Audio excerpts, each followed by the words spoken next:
Welcome ladies and gentlemen, Furo speaking. I greet you to another Gwent video. Today I'd like to show you another Skellige deck that I used to climb on to rank 12 a few days ago on stream. I'm currently sitting in the middle of rank 12 and 13 on the ladder. So far the deck has provided me with a very decent win rate and not that many bad matchups to conquer.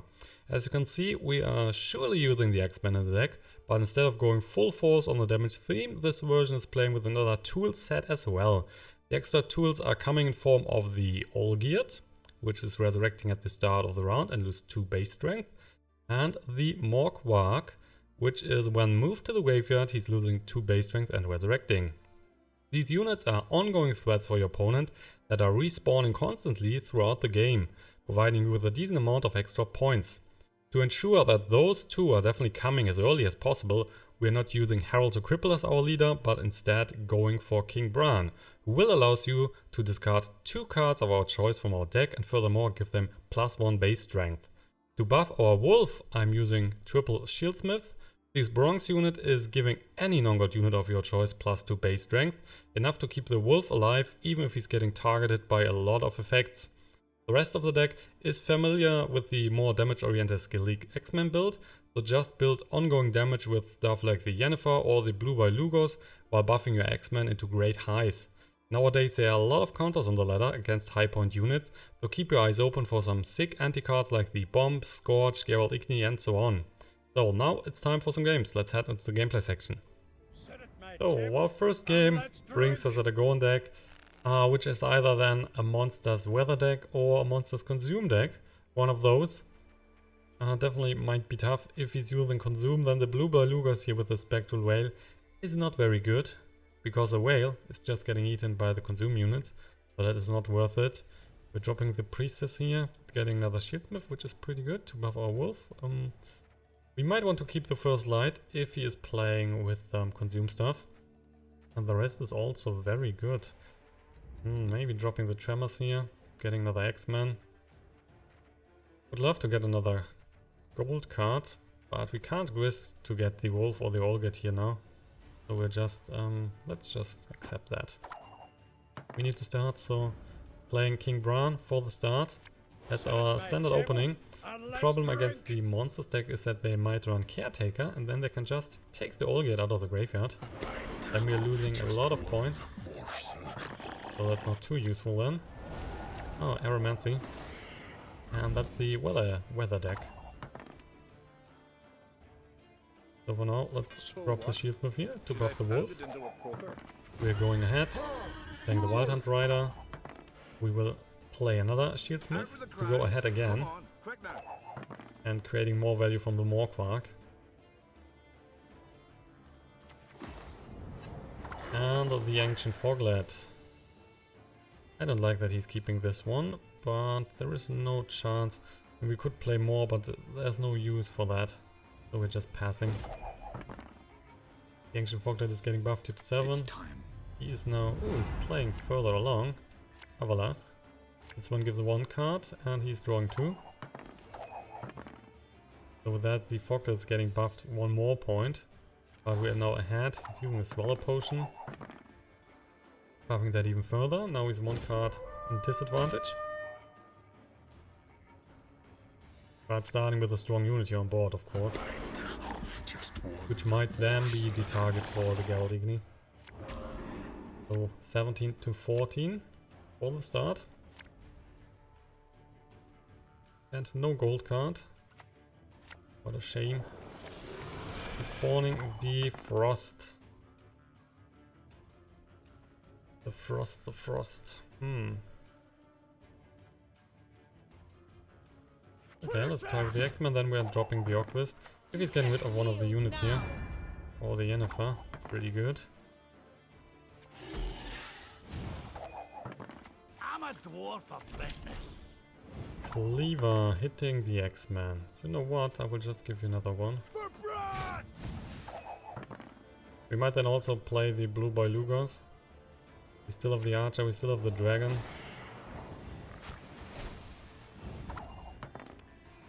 His point advantage currently is only because of the Ancient Foglet, so at 17 points. That one is getting bigger and bigger because there's now Fog again on the board. We're trying the blue by Lugos. That one is spawning the whale.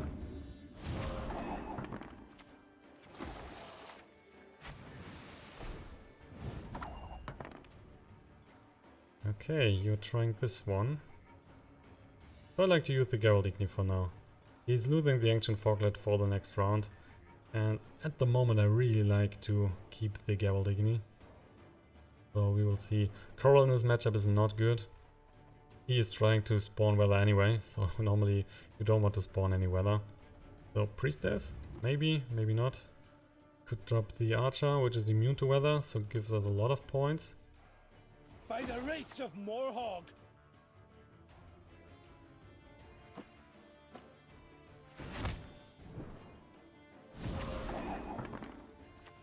Only 20 points behind. But that's okay.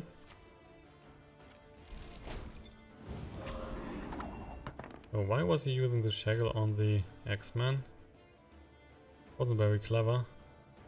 Well, anyway, he's still 10 points behind. Ahead, sorry. So just drop the Orquist again.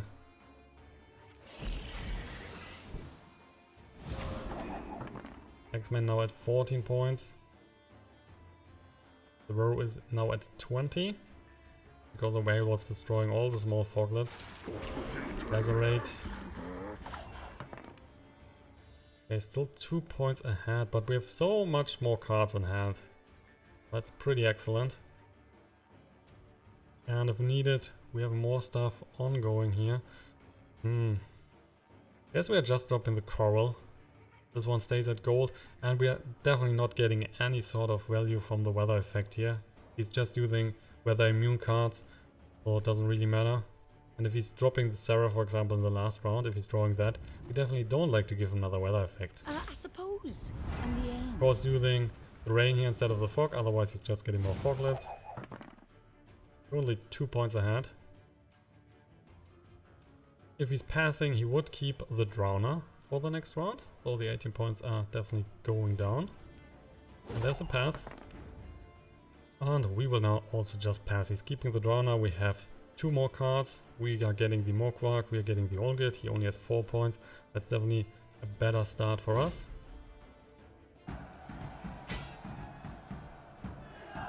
So I'm not too worried about the last round for sure.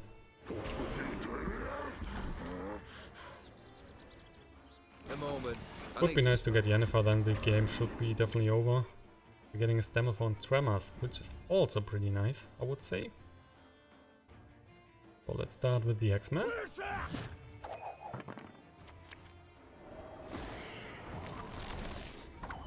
Then some foglets. Nicey nice foglet style.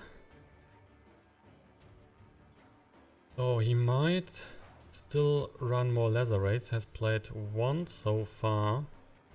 If that's the case, then the Axeman is in danger of dying. We could just go for the dragon, killing the Drowner, for example. The foglets, we don't care for that, they are just coming back if he's using more fog. I would say we're using this one. And 1 damage, that's a victory, just conceding. Thank you, mister. Our second game is unexpected enough, another monster stack. There are so many on the ladder currently. Oh, that is definitely not unexpected. We have the Olgit here and the Morkvarg. Those two just need to go back into the deck. Shieldsmith, triple Shieldsmith indeed. Let's also get rid of the Priestess here, and we're getting the Armorsmith, which should be very nice if he's using with weather effects. Playing with that. Opponent needs to start. The Coral is in this matchup if he's going for the weather stuff, and it looks like it. Then the Coral is not very strong. And we might even give him a little benefit here. If he's dropping the Sarah and then we are playing the Coral, we are just buffing the Sarah, not getting any benefit for ourselves. Anyway, we're dropping King Bran. Another huge disadvantage would be no Caretaker. So do you have that? You would steal so many points. No Thunderbolt Potion. Let's just drop a Shieldsmith. Hope to get another card out of him. We have no intention of winning the first round. Oh yeah, Woodland Spirit. pretty good to get a gold card out of him. So we can now just pass. He is way ahead. And he will also pass in most cases. So there's a pass.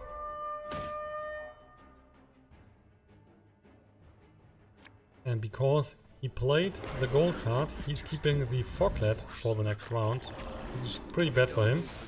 Because he's losing the 2 points and not keeping one of the 7 points here. In fact, he could have just passed after playing the Wild right after the potion. Appearances can be deceiving. Avalanche, we're getting another card. Also got the blue Lugos here. Pretty good. And the bomb. Yeah, I like that a lot. Let's just play another Shieldsmith of the Morkvarg. Let's see if he's interested in playing any further. I mean, with his monster ability here, he would keep 1 unit on board. So he could play a unit without losing that. Did I scare you? There's a Sarah. Sarah is nice. Can kill the Sarah directly if we want. So do we want to do that?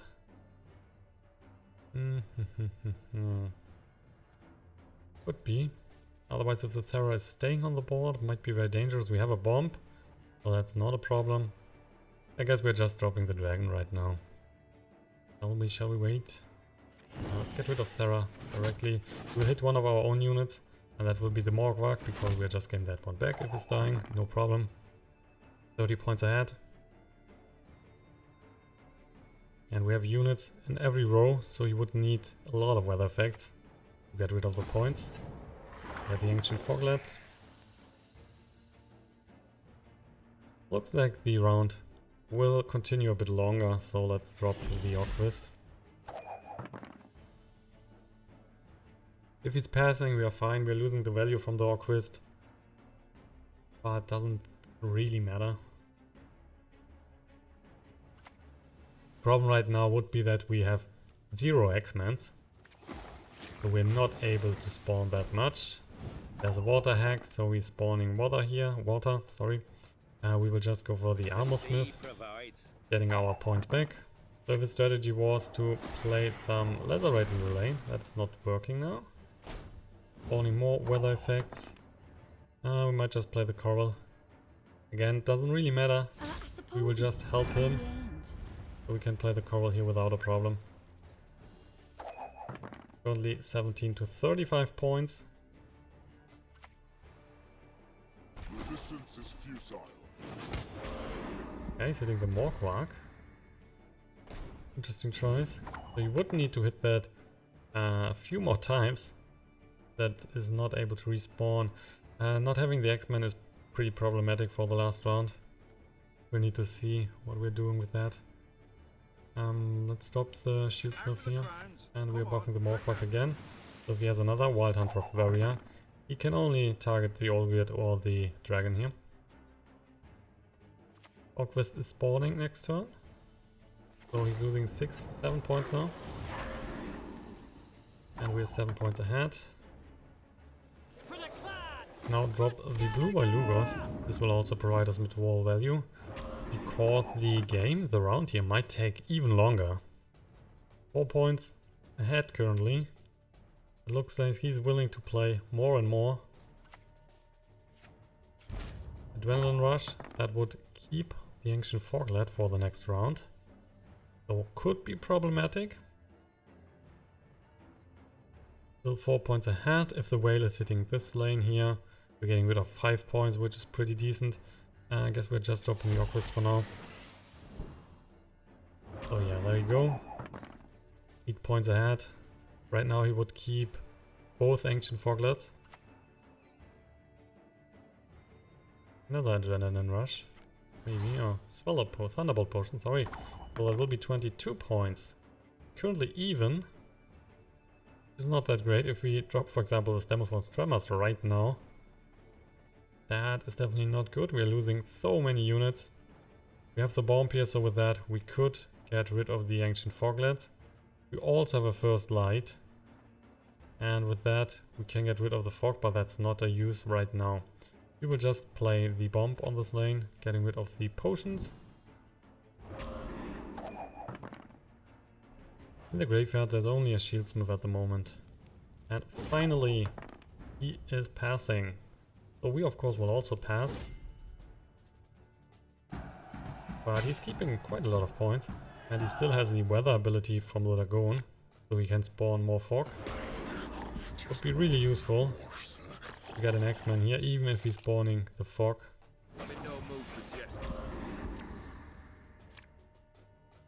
Just another priestess. Ooh. So if we use the first light, we're not able to use the clear skies if we want to search for an Axeman. So we have played all the Shieldsmith. We have played one Armorsmith. And we have 2 priestess in hand. So the chance to get an Axeman is kinda high. Really, it's kinda high. So we are trying that. We will go for the Yennefer here for the first turn. Then play the first light into the rally effect to find an Axeman. That would be so wonderful. If he's killing the Axeman, we have double priestess to get that back. So it shouldn't be a problem. If he has no other weather effects in hand, he will definitely use the Dragon here to spawn some fog. Unfortunately, there is one directly. So it's currently far ahead. But still, we need to use the rally effect, otherwise we can't win. We would get points back if we use that here in the row. He could spawn that again, so then we are losing. No, we need the Axeman. There it is. Pretty good, pretty good. And because the Foglets, the ancient Foglets are always staying the same power, the Yennefer is at least hitting always for 2. Pretty good.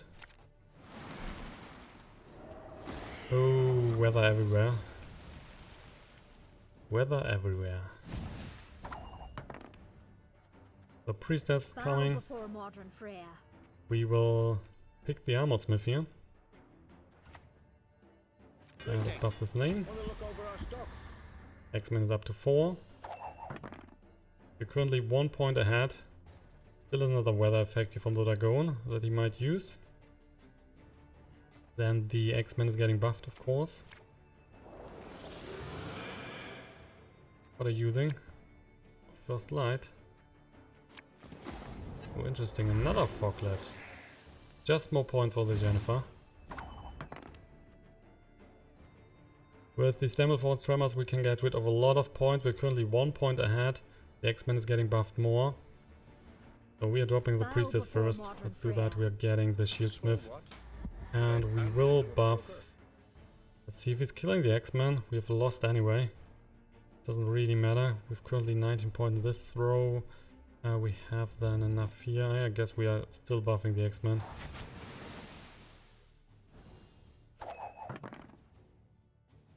Four points ahead. And if he's not able to take down the Axeman, we have 1 because of the Stammelford. The bomb, alright. Bomb is not good enough. So that's a victory, another one. And that will be the end of today's episode. I hope you like the deck. I really love to play this one. Better than the normal Axeman version with the bears and stuff like that. That is more damaged focus. Anyway, that is the end of today's episode.